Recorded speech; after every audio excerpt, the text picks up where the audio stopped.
Hey, welcome back, guys. So, I am one of the insane, crazy people that is paying full price, although not really full price, for Tears of the Kingdom, which comes out in 2 days. Well, technically 2 when you watch this video, but right now it's Tuesday, so 3 days. Actually, ironically, it comes out on my twin's birthday, which is kind of fantastic. So, the long and the short of it, if you go on Twitter, all you see is this positive, everyone's excited, we're all pumped for Tears of the Kingdom, a lot of fan art, some funny memes, some articles about it, you know, just kind of the usual stuff you see. So I was thinking about it, I'm like, you know, I've seen some crazy articles, some stuff from Kotaku being butthurt because they didn't get included in the, the early release where they could actually, review the game and all that, because Kotaku sucks. I mean, let's be honest. Nobody's going to give them a copy of the game because all they want to do is look for everything wrong with it. They want to tear it down. Much like we've seen happen with the Super Mario Bros. Movies, where all the Disney shills just want to like crap on it because they're like, oh yeah, you know, we have to look good for Disney, so we can't possibly praise a movie by Illumination and Universal.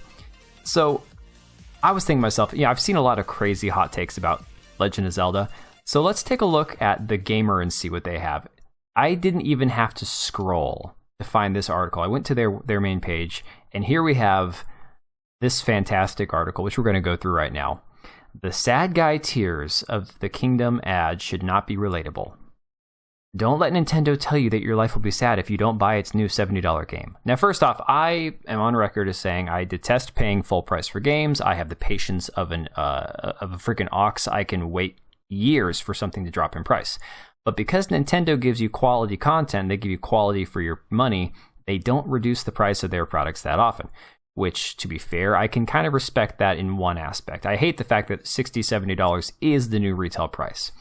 That being said, they did offer the digital version with the tickets you could get through the e-store, and I got the gift card at Costco for that, which saved me $10, and then they were $10 off. So literally, I only paid like $40 for my digital pre-order of Tears of the Kingdom. So I can't complain too much. My $70 pre-order cost me $40. Okay, so I kind of lucked out there.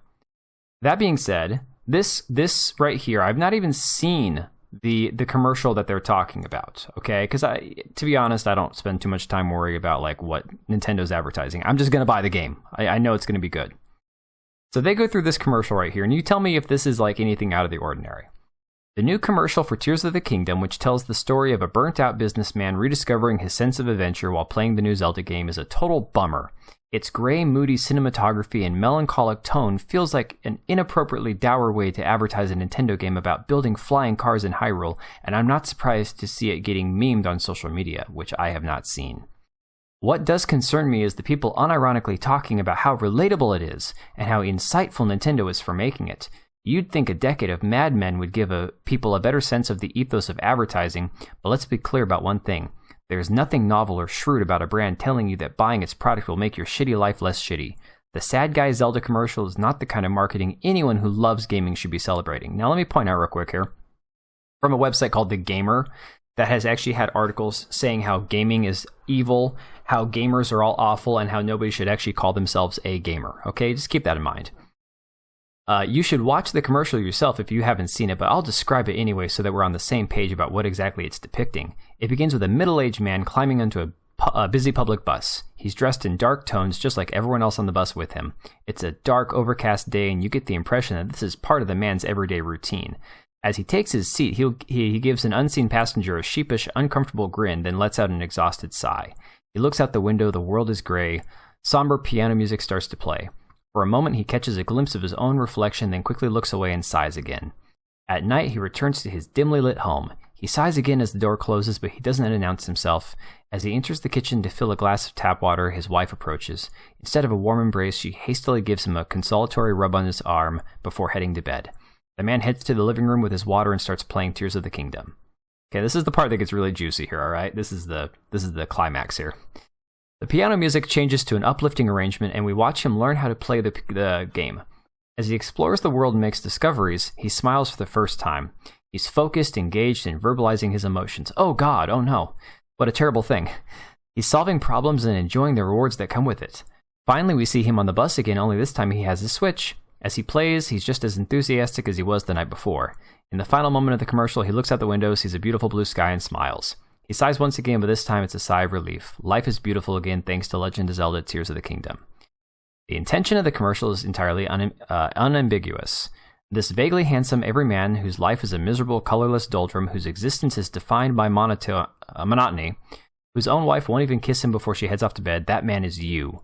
You live a mundane, unhappy life. You are stuck in a boring, dead-end job. Your world is gray and hopeless, but don't worry because Nintendo has the cure.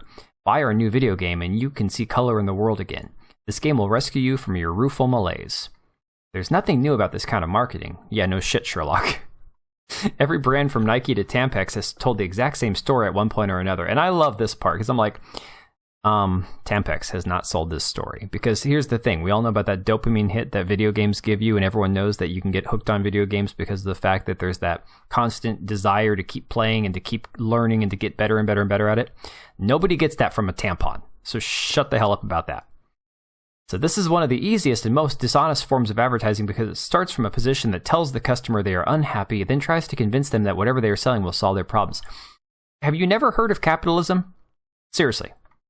Share a Coke and make the world a better place. Play Tears of the Kingdom and reignite your childlike sense of adventure. The only thing that makes many of this unique to gamers is our weirdly unhealthy fixation on escapism. And here you go, this juicy nugget right here.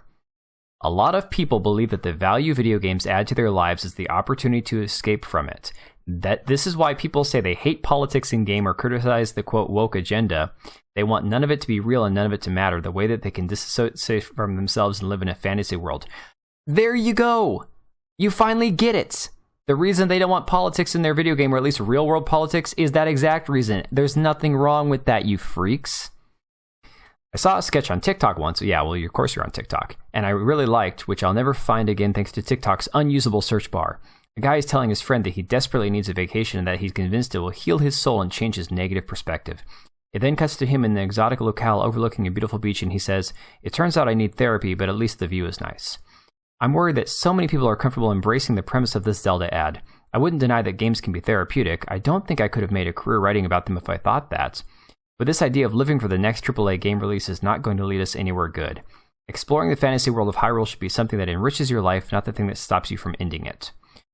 Well, if it stops somebody from ending it, I guess I shouldn't complain about how that happens, right? I mean, the net benefit is that they didn't end their life. But okay, we'll finish this.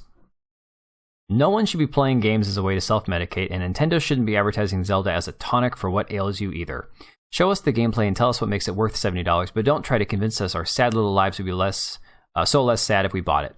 This is coming from somebody who is a complete pathetic loser. I can tell you that right now. Eric Switzer, I on days I can relate with this guy. I go to work some days and it's kind of monotonous and it's kind of stressful. And even when I get home and I see the wife and kids, she's stressed out and she's got work to do. And the kids, you know, they had a bad day.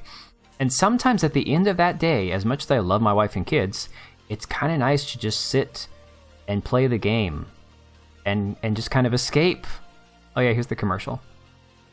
And just be able to take a breath and have a few moments for myself and maybe unplug my brain from the real world and jump into something like this that does bring me back to my childhood, that does go back to something that I really loved as a kid that has only gotten better with time. So you know what? I'm going to play this game. I'm going to happily play it. I'm going to be streaming it on my main channel, so go follow me on there. And you know what? To all these outlets like Kotaku and The Gamer and all of them that they were all blacklisted from Nintendo for, you know, the way that they do their journalism, suck it. This is why you guys suck. This is why nobody reads your articles. I can't believe that I just went through one of yours, but you know what? We got through it, and we're all going to play the game now, and we can kind of move on with our lives. So look forward to seeing you guys on the live streams, and take it easy.